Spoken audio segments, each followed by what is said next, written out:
Cultivating metacognitive and strategic learning skills for academic success. Hello, everyone, and welcome to today's lecture on how to become a better, more strategic learner. I'm not just here to talk about studying harder. No, we're going deeper. We're going to talk about metacognition, self-regulated learning, emotional regulation, and yes, even how to use your phone without it using you back. Let's start off with a quick story. Picture this. It's 11 p.m., the night before a major exam. I'm caffeinated, my notes are glowing under the desk lamp, and I'm on fire until I realize halfway through a review quiz that I studied the wrong chapters. Ever had one of those moments? That's when I learned that energy without direction is just a panic attack with highlighters. Section 1. Metacognition, becoming your brain's best friend. Metacognition is the awareness and control of your own learning. Think of it as your brain stepping back and going, hey, why are we highlighting every sentence like it's the next Harry Potter? There are two parts: metacognitive knowledge, knowing how you learn best; metacognitive regulation, planning, monitoring, and adjusting your learning methods. Try this. Next time you study, stop and ask, is this working? If not, adjust. Use checklists, quiz yourself, or try teaching the concept out loud. Remember, you're not just absorbing info, you're debugging your brain. Section 2. Learning modalities and the myth of one-size-fits-all. You may have heard of visual, auditory, and kinesthetic learning styles. Some of you may even insist you only learn through interpretive dance. But here's the deal. Research shows that combining methods works better. Mix it up, read aloud, draw diagrams, teach someone else. Match the strategy to the material. For example, don't try to learn calculus by listening to a podcast in the shower. And don't bring a spoon to cut a steak or just one learning style to your toughest class. Section 3. Self-regulated learning, SRL. Taking the steering wheel. SRL means you're in charge of your learning journey. There are 3 key phases. 1. Forethought. Set clear goals and plan your strategy. 2. Performance. Stay aware. Adapt if needed. 3. Self-reflection. Evaluate your results and learn from them. And it's like a road trip.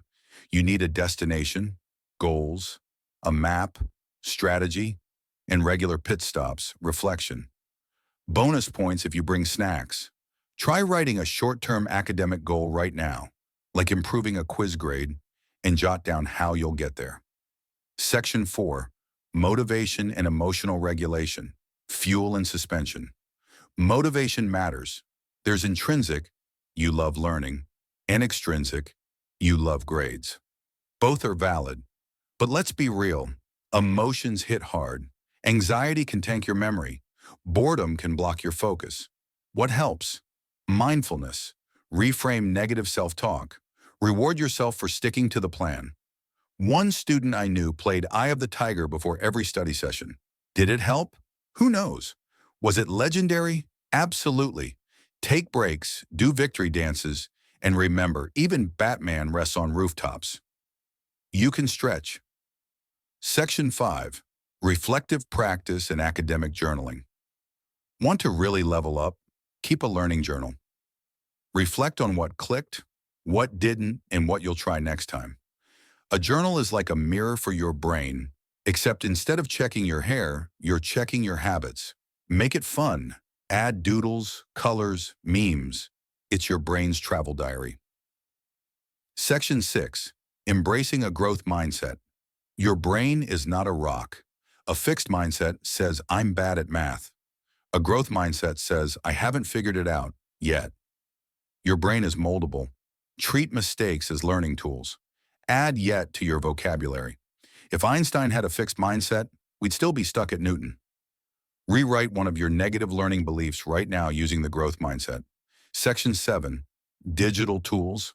Friend or frenemy. There are amazing tools out there. Anki for spaced repetition. Forest or Pomodoro for time management. Notion or OneNote for notes. But beware, your phone can also lead you down a rabbit hole of raccoon videos. Use distraction blockers. Schedule tech-free study sprints. Try a 1-hour digital detox study session and see how it feels. Conclusion. Let's wrap up. Think about how you think. Mix and match your learning strategies. Plan, monitor, and reflect. Manage your emotions. Write it all down. Believe in your brain's growth. Use tech wisely. Pick one technique from today and try it for a week. Just one. Your GPA will thank you. And maybe future you will too. Remember, academic success isn't about being the smartest. It's about being the most strategic, adaptable, and self-aware. Drive your brain wisely and don't forget to laugh along the way. Thanks for watching. See you next time. And don't forget to check if you're studying the right chapters.